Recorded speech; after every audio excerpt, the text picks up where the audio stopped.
네, 자, 계속해서 직류전기의 제일 마지막 부분인데요. 9번의 중첩의 원리라고 하는 게 있습니다. 이게 또 번외적인 그냥 하나의 문제로 보시면 되고요. 일단 중첩 문제가 나올 때가 있으니까 그걸 맞추기 위한 문제입니다.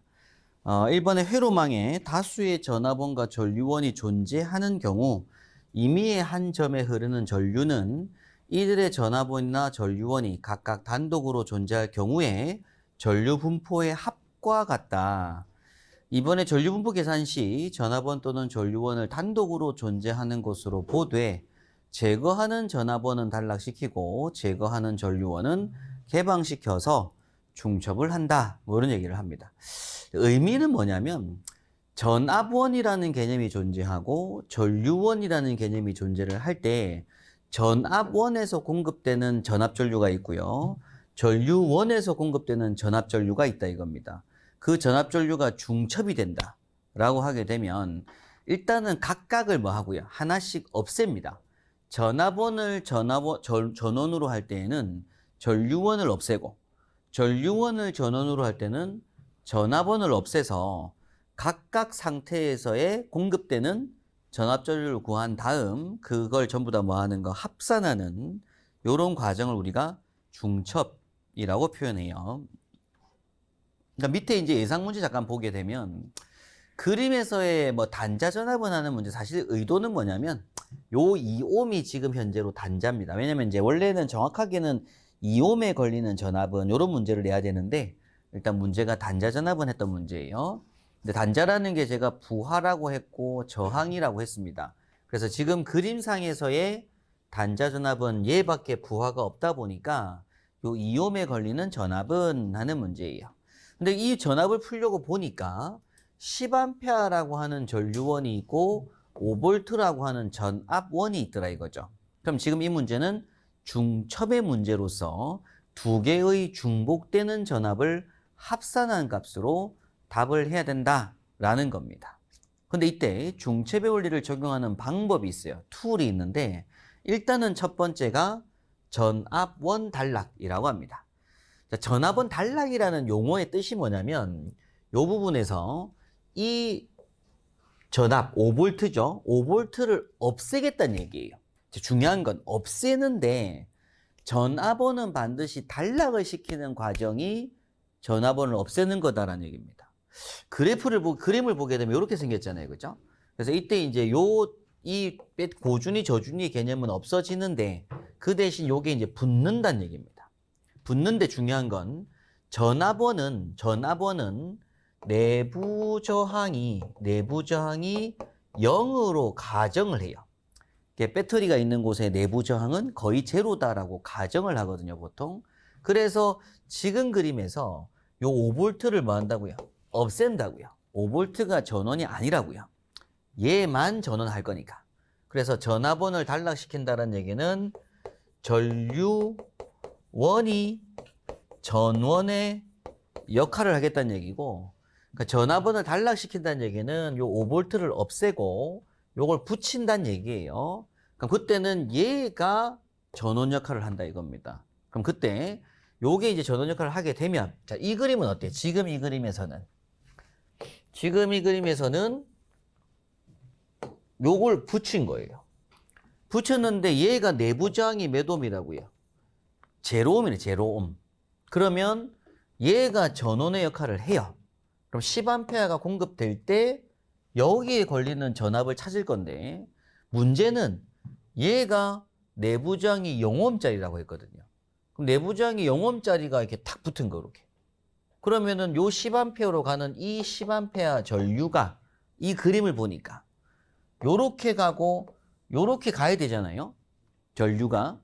그런데 얘가 2옴이 있는데 얘가 0옴이라 이거죠. 0옴. 0옴이면 저항이 없다는 얘기거든요. 그때는 전류가 어떻게 했어요? 10A가. 이렇게 도는 거예요. 이렇게. 얘한테 안 가고. 얘가 조금이라도 뭐 해야 된다? 0.1옴이라도. 뭔가 저항이 있어줘야지 전류가 뭐가 될 건데? 나눠질 건데 얘가 아예 제로니까 전류는 어디다? 여기로만 돌려고 한다고요. 여기에 흐르는 전류가 없다는 얘기입니다. 그럼 여기에 흐르는 전류가 없으니까 당연히 전압도 없는 거죠. 요 2옴에는 전압 자체가 안 걸리는 거잖아요. 그래서 그때는 V는 뭐라고 한다고요? 제로볼트라고 본다고요. 제로볼트. 근데 두 번째가 이제 그러면 이제 전압원 단락 시에는 전류원이 전원 역할을 했고, 이때 지금 제로볼트인 건 알았어요. 그 다음에 전류원을 개방시킨다라고 합니다. 그럼 전류원을 개방시킨다라는 얘기는 지금 이 그림에서 전류원을 개방시킨다는 얘기는 전류원을 없애고 요건 전압원이 전원의 역할을 하겠다는 얘기입니다. 그럼 이제는 얘는 뭐 한다고요? 없애고 얘가 전원 역할을 할 거라고요, 이제. 근데 문제는 요 전류원 얘네는 내부 저항이 무한대라고 가정을 해요. 이 전류원은 내부 저항이 무한대여서 얘는 없애는 개념은 얘를 없앤다는 얘기는 뭐 한다? 끊어내야 된다는 얘기입니다. 얘는 아예 드러낸다고 그렇게. 그럼 드러내게 되면 얘가 탁탁 끊어지죠. 그럼 여기는 선이 끊긴 거예요, 끊긴 거. 그럼 이제 요 5V는 어떻게 해요? 여기는 아예 끊겼으니까. 의미 없죠? 그래서 이 5V가 얘한테만 이 5V가 걸릴 거잖아요. 인가될 거잖아요. 온전히 5V가 얘한테만 가거든요. 그래서 지금 이때는 몇 볼트가 될 거다? V가 5V가 나올 거다. 그리고 요 두 개를 뭐 하는 거? 중첩의 원리는. 각각 구해서 더해주는 값을 우리가 중첩이라고 부릅니다. 그래서 이 문제 답이 5V가 나왔던 문제고요. 한 문제 더 풀어보도록 하죠. 유사 문제인데 뭐 이런 식의 문제가 중첩 문제입니다. 이런 식의 문제가 그림과 같은 회로에서 저항 25에 흐르는 전류는 하는 문제예요. 자, 그림에서 물어보는 건 요렇게 흐르는 전류는 하는 문제죠. 지금 문제가. 근데 이걸 풀기 위해서 보니까 10V도 있고 3A도 있더라고요. 그럼 두 개가 전원이 있죠. 그죠? 그럼 일단 첫 번째는 뭐부터 한다? 전압원 단락부터 한다고요. 자, 전압원을 단락시킨다는 얘기는 요 10V를 전원으로 보지 않겠다는 얘기입니다. 그 대신 얘는 뭐 한다? 이렇게 붙이더라. 근데 붙여가지고 얘는 몇 옴으로 본다고? 이렇게 제로옴으로 본다. 이게 제일 중요합니다. 자, 그럼 이제는 얘가 뭐의 역할을 한 거고요? 전원의 역할을 했어요. 그럼 3A가 전원으로 흐릅니다. 근데 이제는 어떻게 돼요? 요렇게 가는 전류랑 요렇게 가는 전류가 생기죠. 왜냐면 여기 뭐가 있으니까 5옴이 있고 여기에 25옴이 있으니까. 그럼 이때 여기로 흐르는 전류는 3A 곱하기 지금 4A 가잖아요. 전류원이. 요게 여기로도 가고 여기로도 가잖아요. 지금요. 그럼 이때 3A 곱하기 20 플러스 5분의 5가 되겠죠. 그죠? 요쪽으로 가는 거니까. 지금 이리로 가는 걸 묻잖아요. 지금. 근데 이쪽이 5옴이고 이쪽이 25옴이니까 요쪽은 전류가 작게 흐르죠. 저항이 크니까. 그래서 5 플러스 20분의 5만큼 흐르는 겁니다. 이쪽에. 계산해 보니까 5분의 1 개념이니까 0.6A 값이 나오게 돼요. 되겠죠. 그죠? 네, 계산한 값이. 자, 그러면 이제 두 번째. 이제 그건 했고요. 이제는 두 번째로 할 게 전류원을 개방시킨다고요. 그러니까 전류원을 개방시킨다는 얘기는 요걸 뭐 한다? 요거를 이제 없앤다. 없애가지고 완벽하게 이렇게 뭐 해준다고 이렇게 끊어주는 거라고요. 전류원 개방이라는 얘기는 요걸 끊어가지고 얘가 이제 무슨 역할을 한다? 전원 역할을 해요. 그럼 이것 때문에 전류가 요렇게 돌 거잖아요. 얘가 끊겨 있고 중간에는 지금 그림상. 그럼 이때 25옴에 흐르는 전류, 이때 25옴에 흐르는 전류라는 개념이 결국은 전전류죠. 여기 지금 끊어지면 이제는 이렇게 전체 전류가 결국 25옴 흐르는 전류잖아요. 그럼 이제 전전류가 하면 돼요. 그러니까 전전류는 어떻게 푸는 거니까 R분의 V 하는 것이고 V의 몇 볼트고요? 10볼트입니다. 근데 전체 저항이 얼마예요? 25옴인 거죠. 5옴 가고 20옴 가서 도니까 전체 저항은 25옴인 거예요. 그럼 이때 나오는 전류가 얼마? 0.4A가 나오게 됩니다. 이쪽으로 흐르는 전류가. 이쪽으로 전류나 이쪽 전류가 똑같아요, 지금.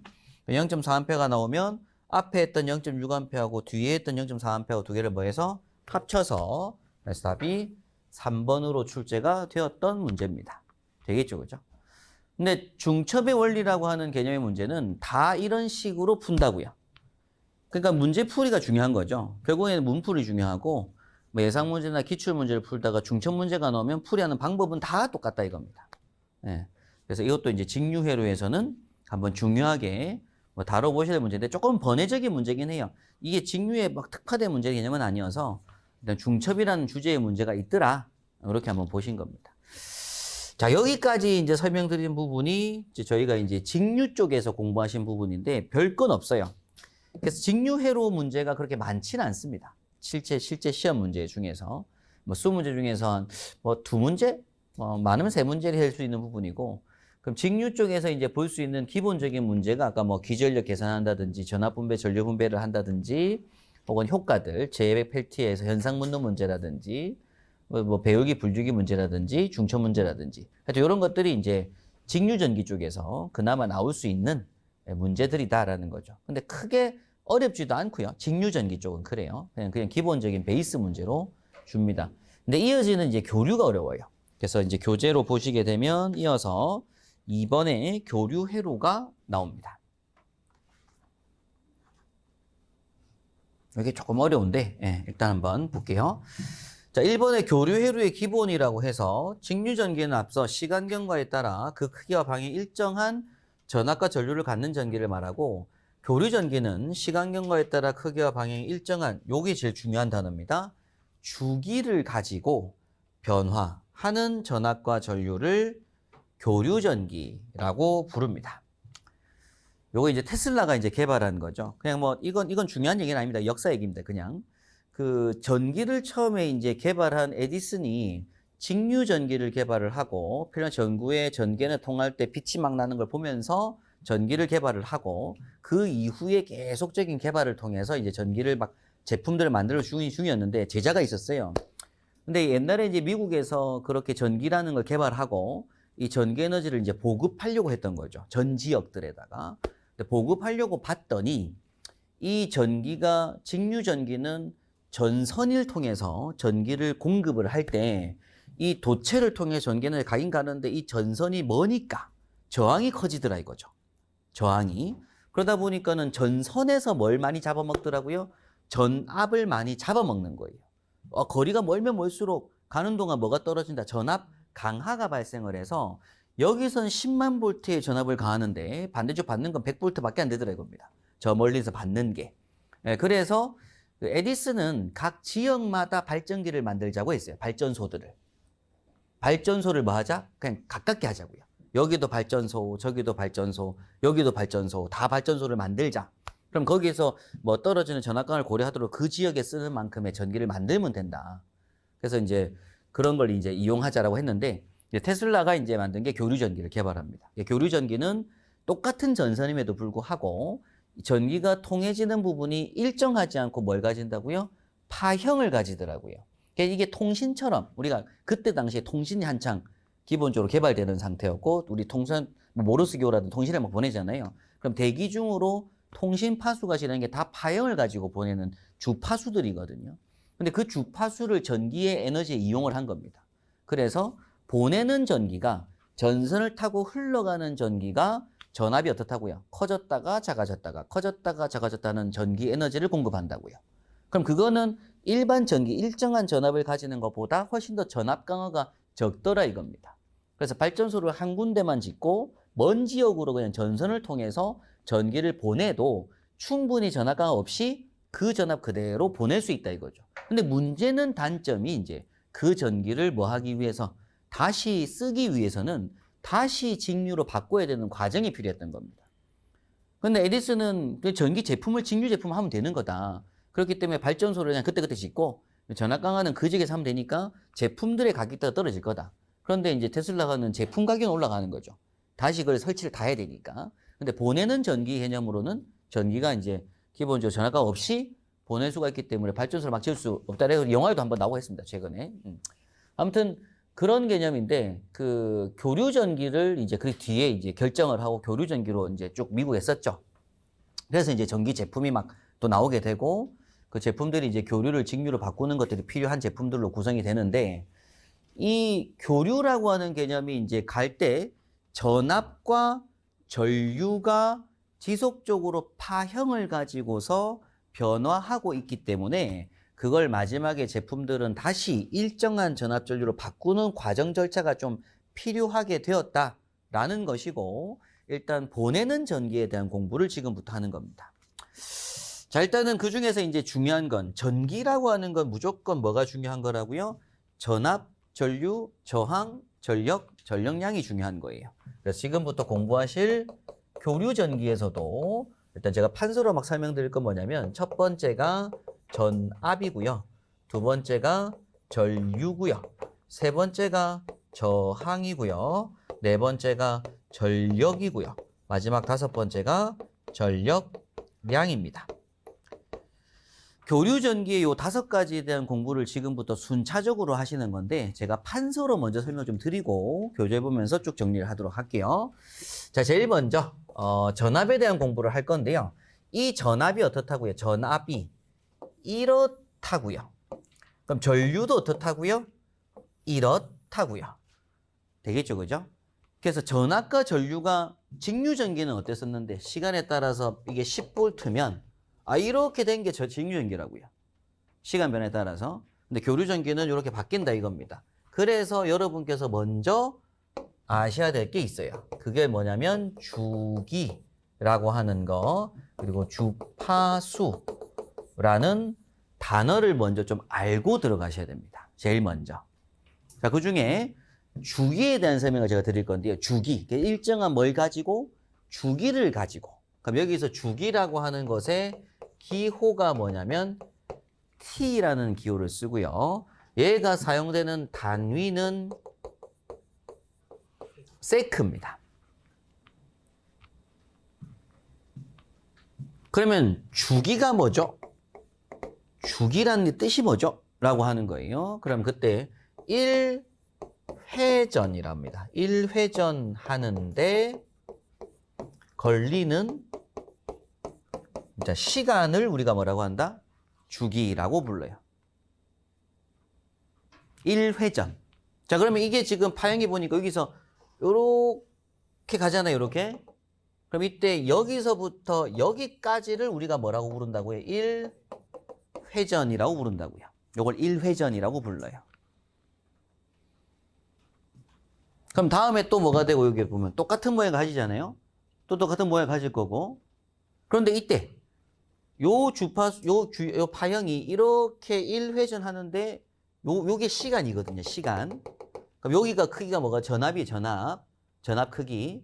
근데 이때 요 시간이 요만큼 가는데 0.01초가 걸린 거예요. 0.01초. 그러면은 주기는 1회전에 걸린 시간이라고 했잖아요, 그죠? 그래서 이때 t는 예를 들어서 0.01초다. 이게 시험 조건에 주어진다고요. 조건에. 우리는 모르니까. 우리는 주기를 막 측정할 수 있는 게 아니니까.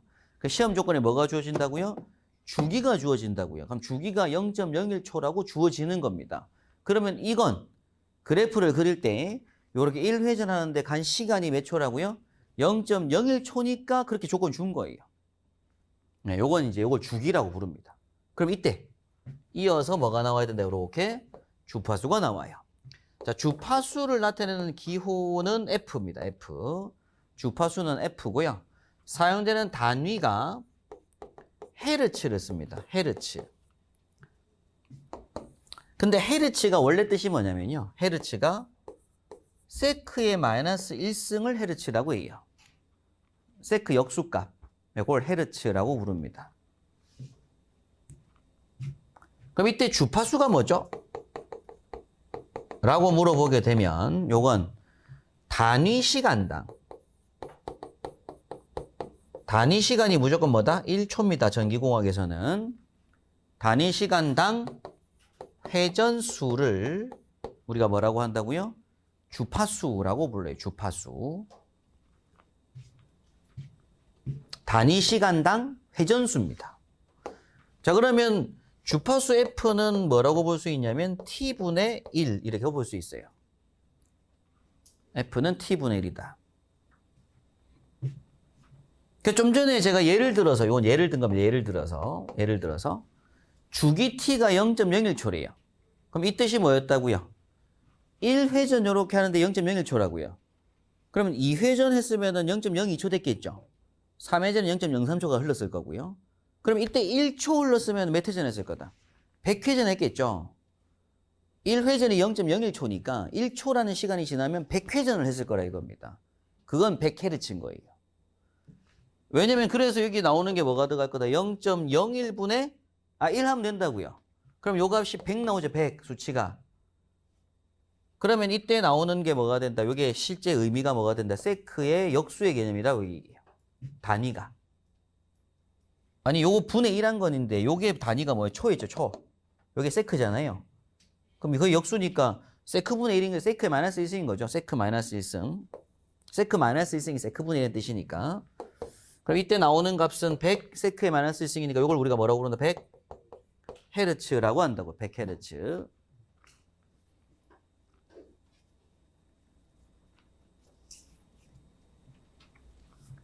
그럼 주기하고 주파수를 왜 공부하신 거냐면 시험 조건에 나오니까 배우는 거예요. 우리가 이걸 풀려고 공부하는 게 아닙니다. 주기와 주파수가 시험 조건에 뭐 하니까? 나오니까 보는 거예요. 그런데 이 조건에 나올 때 주기하고 주파수가 두 개가 동시에 나오는 문제는 없다고요. 둘 중에 뭐가 나온다? 한 개가 나오는 겁니다. 그럼 주기가 나와도 주파수 아는 거죠. 주파수가 나와도 주기 아는 거잖아요. 서로 관계가 있으니까. 둘 중에 한 개가 시험에 조건으로 나올 거다라는 겁니다. 그럼 이때 이제 주기라고 하는 건 기호가 뭐라고요? T. 단위가 세크라고요. 기억하실 건. 그럼 시험 문제에서 주기 T가 0.02초다, 뭐 0.01초다 조건 줄 때가 있을 거란 얘기입니다. 그럼 그 주어진 그 초 0.01초, 0.02초라고 하는 거 분의 1 해서 나오는 게 뭐라고요? 헤르츠라고요. 그걸 주파수라고 한다고요. 네, 조건에서 주파수 몇 헤르츠다고 주든지 아니면 주기 T가 몇 초라고 주든지 그 두 개는 같은 조건으로 주는 거다. 이런 얘기입니다. 시험 문제를. 일단 그 개념만 잡으시면 돼요. 주기 T는 이제 T라는 게 주기가 있고 그 다음에 이제 주파수는 F라고 한다. 그런 얘기죠. 그 단어를 아시는 게 중요해요. 한 개 더 아셔야 될 단어가 있습니다. 그게 옆에 쉼표에서 자, 각속도라는 게 있어요. 각속도. 자, 주기하고 주파수는 이제 아신 거고요. 주기하고 주파수가 뭔지에 대한 개념은 잡으신 거고. 이어서 각속도가 나옵니다. 각속도. 자, 각속도는 일단은 사용되는 기호가 요렇게 쓰는데요. 읽을 때 오메가입니다. 오메가. 각속도는 오메가라고 하고요. 요거는 기호가 W보다는 조금 더 꼬아서 이렇게 써놓은 기호가 있습니다. 각속도 오메가. 요거는 단위가 파이 퍼 세크, 뭐 또 라디안 퍼 세크라고도 하는데 실제로 파이 퍼 세크라고 합니다. 파이 퍼 세크.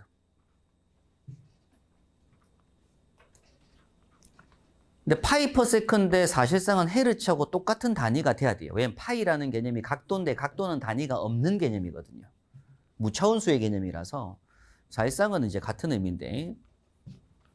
자, 근데 이 오메가는 이제 여러분께서 뭘로 공부하셔야 되냐면 오메가는 뭐라고 공부하셔야 되냐면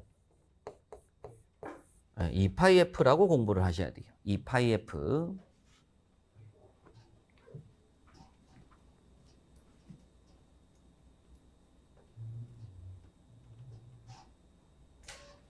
자, 그러면 2파이F니까 오메가 각속도는 결국 뭔 거예요? 주파수 F에다가 뭐 곱한 거라고 그냥. 2파이 곱한 거죠. F에다가 2파이를 곱한 거예요. 2파이 곱한 거. 근데 이제 기억하실 건 2파이가 뭐다? 2파이라고 하는 요 개념이 1회전의 각도입니다. 1회전 했을 때 회전 각을 표현할 때 1회전을 표현할 때 뭐라고 표현한다고요? 2파이라고 표현한다고요. 그래서 우리가 수학에서 보통 1파이가 180도거든요. 2파이가 360도입니다. 360도 회전하는 걸 우리가 2파이라고 불러요. 2파이. 그래서 2파이F라는 얘기는 결국 1회전이 360도니까 360도라는 표현을 2파이로 표현하고 있다고요.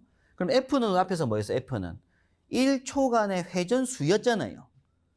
1초 동안 100회전 했다 이런 얘기였잖아요. 그럼 100Hz는 1초간 100회전 했다는 얘기잖아요. 그럼 그 각도로 보면 1초 동안 100 곱하기 2파이한 만큼의 파이만큼 각도가 지나갔다는 얘기입니다. 그 각도가 있었다는 얘기예요.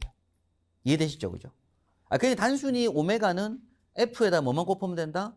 2파이만 곱하면 끝이다라는 얘기입니다. 그래서 단위가 파이 퍼 세크. 그러니까 몇 파이 퍼 세크가 나오는 거예요. 그게 각속도라고 불러요.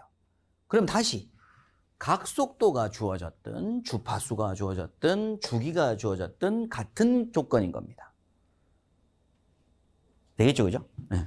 그래서 여러분께서 기억하실 건 예를 들어서 아까 주기 t가 0.01초다라고 한 건 따라서 주파수 f는 t분의 1이므로 0.01분의 1이 되어서 100이 나오게 되고 요걸 우리가 헤르츠라고 한다. 그리고 각속도 이때 오메가는 2파이 f이므로 2파이 곱하기 100을 해서 200파이 퍼 세크의 개념이 된다 그런 얘기입니다. 되겠죠, 그죠? 이 다 같은 값들인 거예요. 100Hz나 200파이 퍼 세크나 0.01초 주기를 가지는 거랑 다 뭐다? 같은 조건이다 하고 얘기합니다.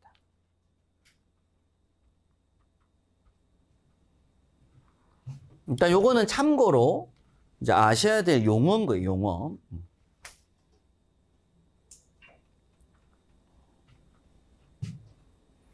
그럼 여기서 또 한 개 참고로 가야 됩니다. 이 각속도에 대한 개념을 조금 이해를 또 하셔야 되는데, 이 각속도라고 하는 게 결국 뭐였어요? 단위 시간분의 각도죠.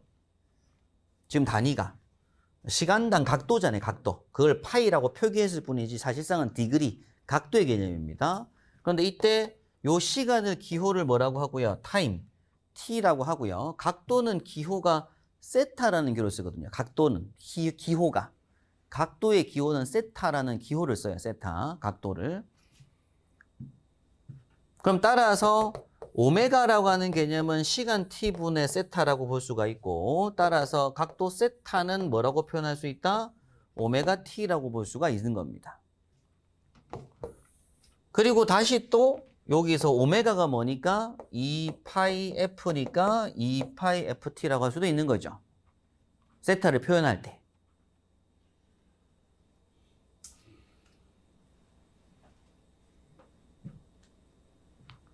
네, 일단 여기까지 일단은 기본적인 개념으로 한번 정리를 하고, 제가 앞에서 다시 교류 전기를 공부하면서 제일 기본은 전압, 전류, 저항, 전력, 전력량 공부를 하는 것인데, 이 공부를 시작하기 전에 전압과 전류가 시간 변화에 따라서 이렇게 주기를 가지고 파형을 갖는 것들을 우리가 교류 전기라고 하는데, 이때 이걸 1회전이라고 하게 되고, 요 1회전 하는데 걸리는 시간을 주기라는 표현을 쓰고 있고, 그리고 1초 동안에 몇 회전 하냐를 우리가 주파수라고 하게 되고, 그 회전수에다가 1회전이 2파이기 때문에 2파이 F라고 하는 걸 우리가 오메가, 각속도라고 한다. 그리고 각속도라는 개념은 단위 시간당 각도이기 때문에 T분의 세타라고 볼 수가 있고, 세타는 오메가 T로 바꿀 수가 있다. 라는 개념을 일단 먼저 설명을 드린 겁니다. 그럼 여기서 이제 여러분께서 공부하실 건 이제 전압부터 이제 공부를 하실 건데요. 첫 번째가 교류 전압입니다. 교류 전압. 자, 일단 여러분께서 이제 지금부터 공부하실 게 제일 중요한 핵심이 뭐냐면, 이 전압이라고 하는 것들이 앞에 직류 전기에서는 뭐였다고요? 그냥 10V면 10V, 100V면 100V. 조건 주면 그 수치 쓰는 게 전압입니다. 그래서 우리가 고민할 게 없었어요. 그런데 교류는 우리가 보통 AC 코드를 딱 꼽아요. 전기 코드를 보통 우리 대한민국에서 꼽잖아요. 보면 그건 몇 볼트로 봐요? 220V입니다. 또 뭐가 있어요? 380V도 있죠, 그죠? 모타들, 삼상 모타라고 해서 380V도 많이 들어보셨잖아요, 그죠? 220V 들어. 옛날에는 우리가 110V 썼는데 지금 220V 좀 승합해가지고 이제 우리나라 이제 잘 사라지다 보니까 발전소 용량이 커져가지고 이제 충분히 220V 가능하다 해서 파워 더 좋은 제품들 막 쓰는 겁니다. 그것도 더 파워 좋은 게 380V용이고. 자, 아무튼 뭐 220V를 쓴다고 해요. 근데 그 220V의 그 볼트가 220이라는 수치가 이제 전압 중에서 무슨 전압이라고 부르냐면 실효 전압이라고 불러요. 그럼 원래는 전압 크기가 실효 전압이 아니라 뭐 전압이 커졌다 작아졌다 하는 거라고요. 그러면 전압이라고 하는 요게 크게 세 가지 값을 가집니다. 첫 번째가 네 가지 값을 공부하실 건데, 첫 번째가 순식값이라는 게 있어요. 순식값. 자, 전압의 종류 중에 무슨 값이 있다고요? 순식값이 있다고요. 그리고 최대값이 있어요. 또 최대값. 그 다음에 시료값이라는 게 있고요. 평균값이라고 하는 게 있습니다. 자, 전압 종류는 몇 가지가 있다고요? 네 가지가 있다고요. 전압의 종류가 교류에서는. 근데 우리가 현장에서 말하는 220V는 요걸 말하고 있는 값이다 라는 얘기입니다. 시료값. 자, 근데 이 네 가지가 있다는 걸 먼저 알고요. 그 다음에 얘네들이 나타내는 기호가 있는데 이 순식값은 요런 기호 또는 스몰 v라는 기호를 써요. 순식값을 나타내는 기호가 있다고, 기호가. 그 기호가 v에다가 가로 열고 t를 붙입니다. 그럼 여기 뜻이 뭐예요? 요 뜻이 그때 시간마다 다른 전압이 있다고요. 그걸 스몰 v로 표현하고 있다는 얘기입니다. 그럼 최대값은 기호가 뭐냐면 Vmax라고 해요. Vmax. 밑에 M자가 붙었어요. Vmax. 그럼 시료값은 그냥 대문자 V를 씁니다. 그리고 평균값에는 요 V 뒤에 average라고 해서 평균값 AV가 붙어요. 일단 전압은 이렇게 몇 가지가 있다고요? 네 가지가 있다는 걸 먼저 알고 지금 교재 공부를 하셔야 돼요. 그래서 일단 먼저 판서로 제가 설명을 드리는 거고, 설명을 다 들으시고 나서 이제 교재 순서대로 보시면 좀 더 교재가 이해하기 쉬우니까 일단은 요걸 먼저 아셔야 됩니다. 전압, 교류 전압. 근데 이 중에서 우리가 여러분들 공부하실 건 요걸 공부를 하셔야 돼요. 순식값 공부를 하셔야 돼요. 그래서 시험 문제 뭐가 나온다고요? 지금 전압 주파수가 이렇게 있는데, 전압이 있는데 720분의 1초일 때에 주파수가 몇 헤르츠일 때에 이런 파형을 가질 때의 전압이 이 720분의 1초 때는 몇 볼트냐고 문제예요. 그러면 실제로 전압이 어떤 거예요? 이렇게 올라갔다가 내려갔다가 올라갔다가 내려갔다가 어느 순간 탁 지점에서의 전압이 몇 볼트냐고 묻는 문제입니다. 그걸 계산하는 문제. 그걸 순식값이라고 불러요. 그럼 이 순식값 구하는 공식이 뭐냐면 요 공식이 Vmax의 사인 세타라고 풉니다. Vmax 사인 세타.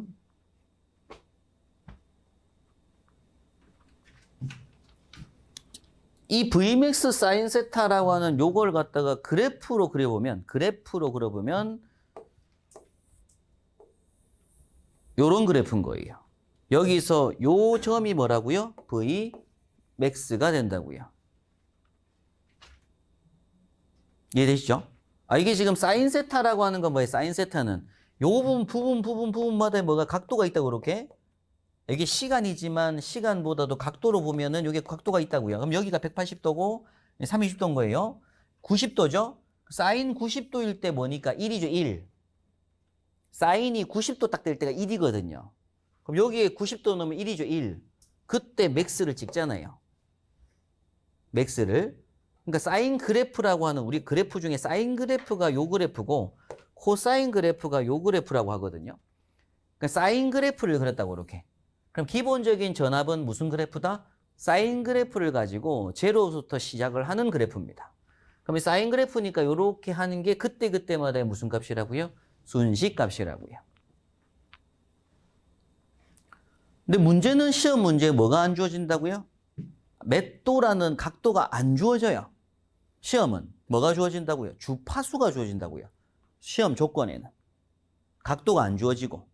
그럼 요 값은 다시 또 바꿔야 됩니다. 어떻게? Vmax 곱하기 사인 오메가 t로 바꿔야 되는 거예요. 아까 앞에서 세타가 뭐였습니까? 오메가 t였죠. 왜냐면 오메가가 앞선 시간에 제가 오메가가 t분의 세타라고 했잖아요. 이렇게. 그럼 세타가 오메가 t라고 했잖아요. 오메가 t. 네.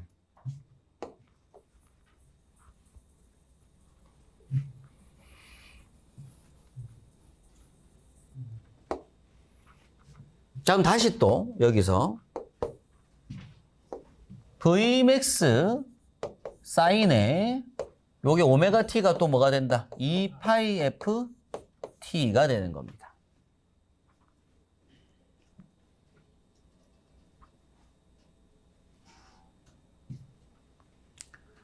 그래서 교류전압의 순식값 구하는 공식은 요 공식으로 제일 많이 풀어요. 풀이할 때.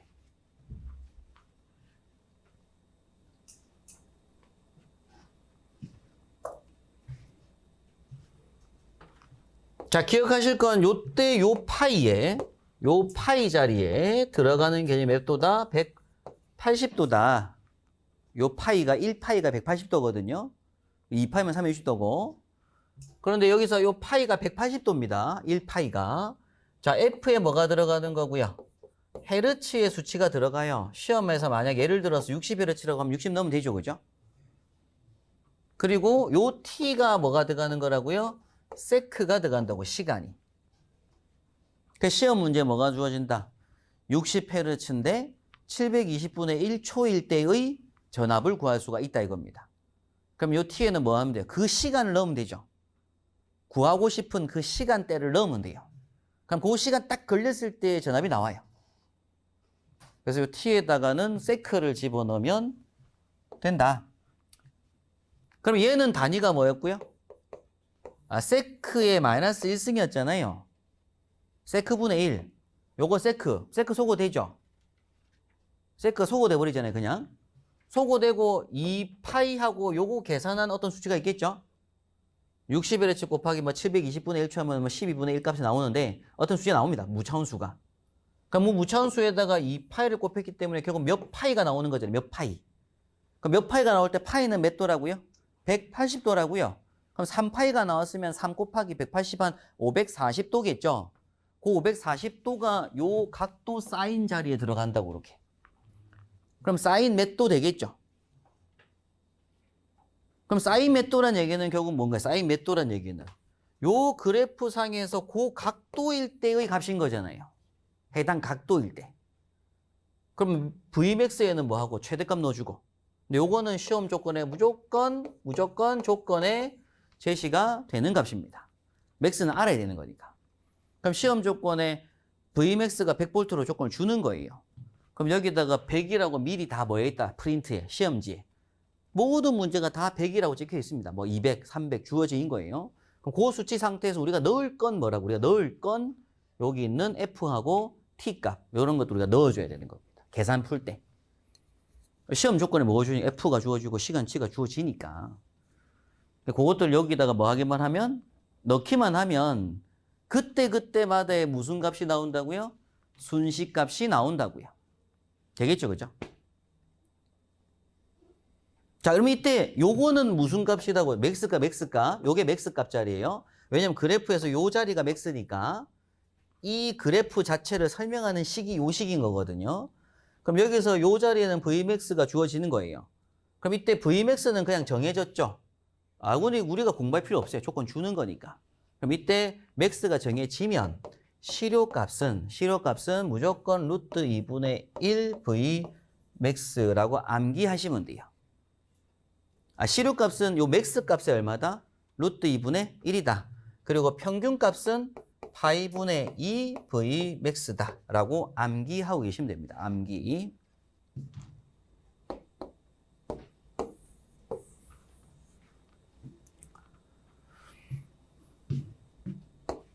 그래서 요게 루트 2분의 1 값을 해보게 되면 0.707 Vmax인가 아마 그렇게 나오게 될 거고요. 요게 대략 0.707 나오겠네. 0.707 나오게 되고 요게 대략 한 0.707 Vmax고요. 요게 아마 0.637 Vmax 뭐 이런 값이 나와야 대충 계산해 보면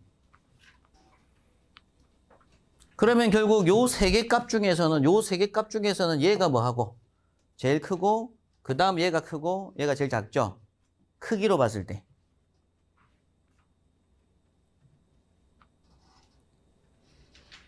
그럼 이때 제가 이제 요걸 무덤으로 보통 표현을 요렇게 하는데 제일 높은 지점에 있는 게 최대값이고요.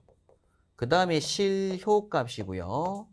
그리고 마지막에 평균값을 봐요. 순식값은 어차피 그때 막 들어가는 값이니까 이건 비교하면 안 되고 요 중에 제일 큰 게 최대값이고 실효값 평균값이잖아요. 그죠? 그래서 외울 때 최실평 이렇게 외우거든요. 최실평. 근데 여기서 요 실효값 분의 최대값, 실효값 분의 최대값은 1점 맨 나올 거잖아요. 그죠? 얘가 제일 크니까. 그래서 실효값 분의 최대값 요걸 우리가 파고율이라고 부르고요. 파고율. 평균값 분의 실효값 한 값을 우리가 파형률이라고 부릅니다. 파고율, 파형률이라고 하는 개념이 있어요. 제가 지금 이걸 미리 말씀 막 드리는 이유는 뭐냐면 우리가 지금 공부하는 파가 무슨 파다? 사인파입니다. 우리가 지금 공부하는 파가 사인파를 지금 공부하는 거예요. 전기공학의 가장 기본 파는 사인파입니다. 사인파. 근데 통신 공부를 해보면 전기 말고 통신 쪽을 공부해 보게 되면 톱니파, 구형파 뭐 이런 것들이 나오게 되고요. 전기공학에서는 지금 보신 사인파를 정류파라고 하거든요. 그 정류파를 또 반파, 정류파 뭐 이런 것도 공부하시는데 파형이 워낙 뭐하다? 다양합니다. 파형들이. 통신도 그렇고 전기도 그렇고 어떤 음파도 그렇고 이것들이 뭐한다? 파형이 워낙 다양한 형태를 띈다고요. 그래서 전압이 어떻다가 이렇게 커졌다가 이렇게 바뀌는 것도 있지만 전압이 어떻다? 맥스 찍는 것도 있다. 그게 구형파라고 부르고요. 또 톱니파는 직선적으로 올라갔다가 툭 떨어졌다가 또 한번 툭 떨어졌다가 올라갔다. 이런 식의 톱니파도 있습니다. 그래서 파형이 워낙 다양하다 보니까 그 파형들마다의 특성으로 파형들마다 뭐가 있겠어요? 최대값이 있겠죠? 당연히 파형들의 최대값이 있을 거잖아요. 그리고 파형들마다에 무슨 값이 있다고요? 시류값이 있다고요. 또 파형들마다의 평균값들이 있습니다. 이 수치가 다 틀려요. 파형들마다. 요 수치가 다 틀리다고요. 파형들마다. 예를 들어 구형파는 이렇게 가는 파를 구형파라고 하고요. 시중 교재에서는 요렇게 그려놨습니다. 시중 교재들은. 근데 요 선은 원래 뭐 한 거라고요? 없는 거라고요. 그래서 이렇게 하는 걸 구형파라고 하거든요. 그럼 이 구형파는 어떻게 했어요? 최대값하고 시료값하고 평균값이 다 똑같은 거예요. 중간 과정이 없으니까. 그래서 구형파에서는 요 세 개가 전부 다 그냥 Vmax입니다. 그때는 요 파고율과 파형률이 다 1이죠, 1. 구형파는 파고율과 파형률이 무조건 1인 거예요. 근데 사인파는 파고율, 파형률이 좀 다르겠죠. 커졌다 작아졌다 하다 보니까. 그래서 이게 주파수들마다, 파형들마다 뭐하다? 다 다양한 값을 가진다. 근데 그걸 공부하는 거는 정말로 깊이 있는 전기공학 공부를 하는 것이고 통신공학 공부를 하는 겁니다. 우리는 그 공부를 할 게 아니라고요. 우리는 이 중에 뭐만 공부한다? 사인파만 공부할 겁니다. 그 사인파만 공부할 거니까 요것만 그냥 냅다 뭐 하면 된다고요? 외우시면 되는 거예요. 그 사인파일 때는 요렇다라고요. 다른 파는 공부할 필요 없고, 네. 그런 말씀을 좀 미리 드리고 싶어서 그런 것이고, 또 다른 파들, 모든 파들마다 다 뭐가 존재한다고요? 파고율, 파형률 다 있다고요. 근데 우리는 이 중에서 요 사인파에 대한 파고율, 파형률만 공부하고 있자, 이런 얘기입니다.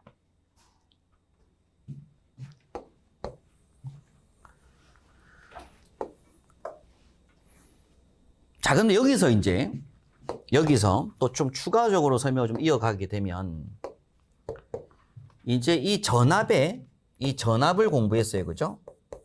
이 전압의 변형이 생깁니다. 변형.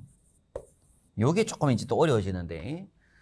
자, 전압의 변형이란 얘기는 뭐냐면, 진상과 지상이라는 표현을 써요. 진상이냐, 지상이냐, 이런 표현을 쓰게 되는데, 전압과 전류가 둘 다 전압의 그래프가 요렇게 되고 전류의 그래프가 요렇게 되는 걸 우리가 동상이라는 표현을 씁니다. 동상.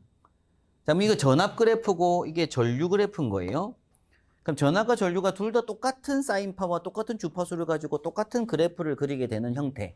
요걸 우리가 이제 동상이다 이런 표현을 씁니다. 근데 전압의 그래프와 전류의 그래프가 서로 다른 차이가 나는 거예요. 다른 차이가. 그럼 차이가 날 때 전압이 앞서냐, 전류가 앞서냐, 이런 표현들이 나옵니다. 근데 이 전압과 전류가 앞서는 건 전기에서는 절대 불가능한 거고요. 무조건 같아요. 무조건 동상이에요. 그렇지만 이 전기가 뭘 거치다 보면, 저항체들을 거치다 보면 이게 뒤집어지는 반대 현상이 생깁니다. 그래서 무효분이 생기는 거예요. 전기 제품 때문에.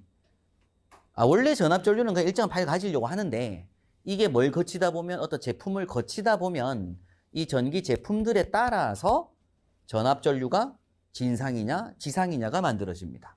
그것 때문에 좀 어려워지는 부분이 생기는데, 일단 기억하실 건 그래요. 기본적으로 우리가 공부했던 공식에서 전압 V는 Vmax의 사인의 2파이 FT가 기본 공식이잖아요. 우리가 기본적으로. 근데 여기서 요 뒤에 요 2파이 FT가 오메가 T 자리죠. 그죠? 요게 세타 자리고요. 그 뒤에 플러스 마이너스 세타가 붙는다고 이렇게. 그러니까 플러스 마이너스 세타가 붙는다는 표현 자체는 뭐냐면 그래프가 원래는 요렇게 가는 그래프가 돼야 되는데 여기서부터 출발하는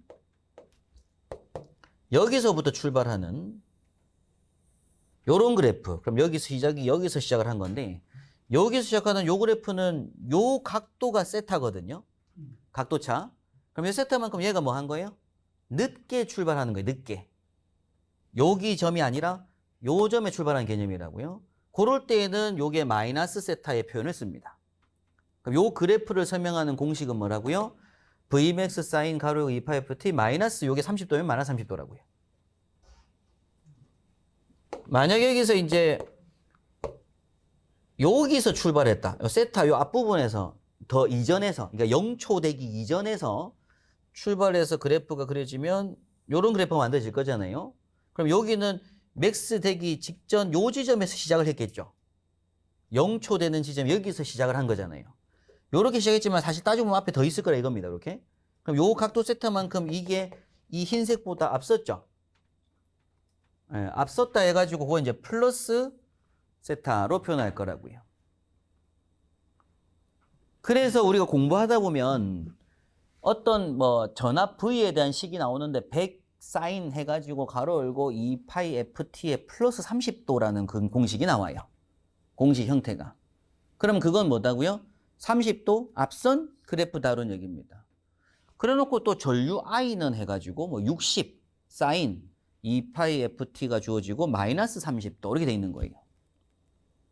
그러면 전압은 플러스 30도라고 돼 있고 전류는 마이너스 30도라고 돼 있으니까 전압이 전류보다 60도 앞선 겁니다. 되겠죠, 그죠? 근데 원래 처음부터 전기가 절대 앞서고 뒤서고 하지 않는다고요. 뭐 때문에 그런 상황이 생긴다고요? 그 안에 있는 코일과 콘덴서 같은 제품들 때문에 그런 게 생기는 거예요.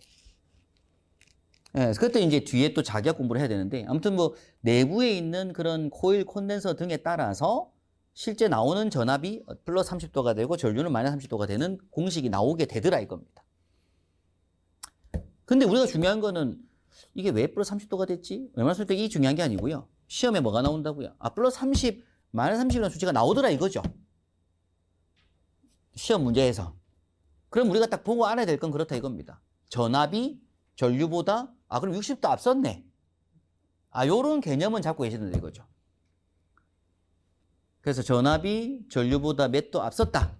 몇 도 뒤진다. 이런 얘기 나옵니다. 그럼 그 각도가 나중에 뭘로 들어가냐면 역률로 들어가요.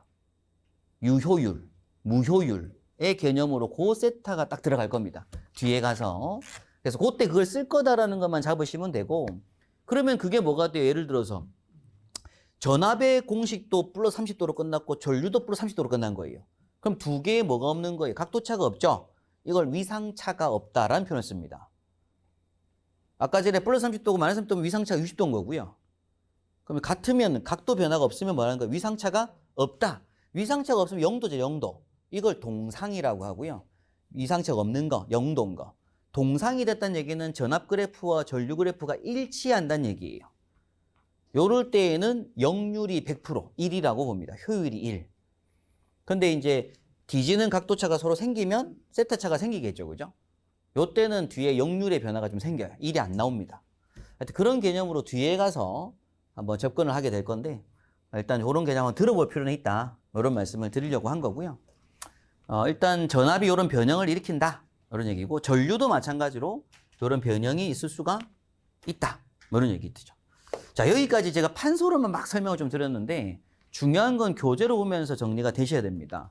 그래서 교재를 보니까 뭐 직류전기는 요런 전기고 교류전기는 요런 전기다 라고 설명하는데 넘어가도 돼요. 크게 의미 두실 건 아니고 여기서 이제 제일 중요한 건 뭐부터 알아야 된다고요? 우리가 주기부터 아셔야 된다고요. 그럼 주기라고 하는 건 기호가 뭐다? T다. 단위는 초다.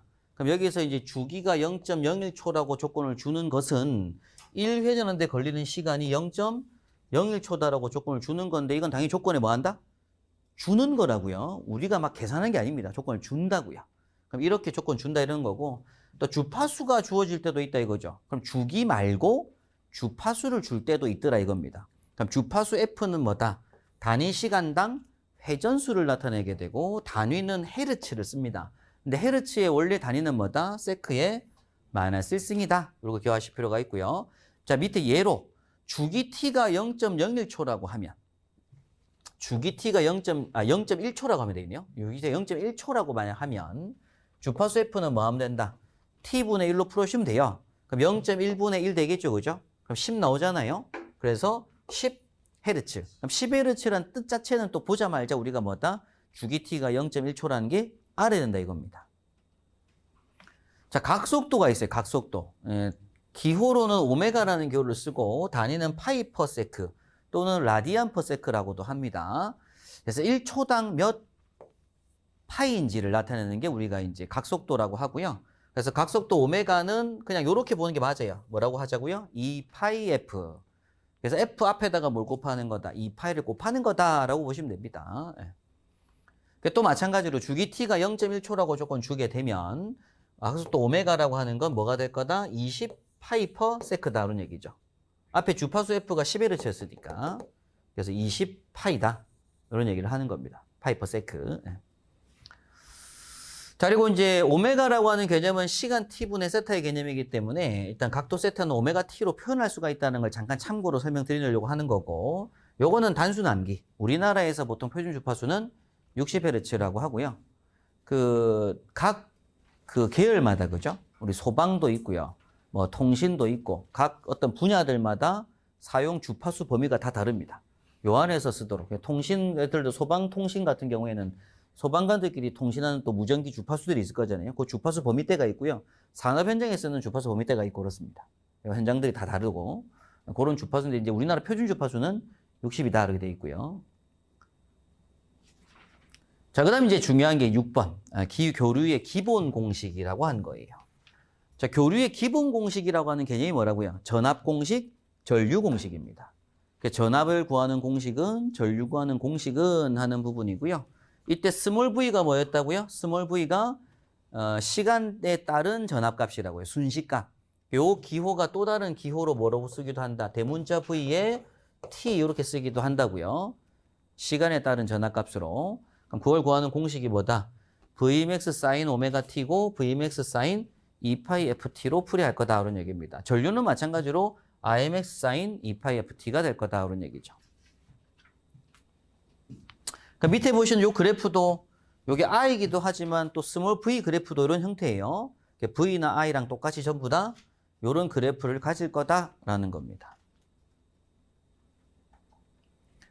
근데 그 전압 전류가 뭐가 된다고 조금 변형이 있을 수가 있다고 한 거죠. 그죠? 그 변형이라는 얘기는 뭐가 된다? 플러스 세타라든지 마이너스 세타가 될 수 있다는 얘기고 플러스 세타가 됐다는 얘기는 세타만큼 앞선다. 이걸 진상이라고 하고 마이너스 세타에서는 뒤진다라고 해서 그걸 지상이라고 표현하고 있고요. 만약 예를 들어서 스몰 v 공식이 요렇다라고 하고 스몰 I 공식이 요렇다라고 한다면 이때는 전압과 전류 간의 관계식에서 전압이 전류보다 몇 도 앞선다? 30도 앞선다. 또는 반대로 전류가 전압보다 30도 뒤진다. 라고 할 수가 있다라는 겁니다. 근데 시험 조건에서는 이렇게 조건이 주어지다 보니까 이걸 보자마자 전압이 앞서네. 전류가 앞서네. 이런 걸 알고 있으면 된다 이거예요. 그리고 각도차는 30도가 되겠죠. 그래서 이때 이제 그 위상차, 세타라고 하는 개념이 밑에 다시 보면 밑에 요런 공식과 요런 공식이 주어졌을 때 우리가 30도에 앞서잖아요. 그죠? 그래서 이때 전압과 전류의 위상차라고 표현합니다. 얘가 얘보다 몇 도 앞섰다고요? 지금 보니까 30도 앞섰다라고 한다고요. 근데 그렇게 읽는 법을 아시는 게 지금은 중요합니다. 읽는 법을 아시는 게 중요한 거라서 일단 요런 개념이 있다라는 것만 보시고 넘어가면 돼요. 밑에 다른 내용 보실 필요 없어요.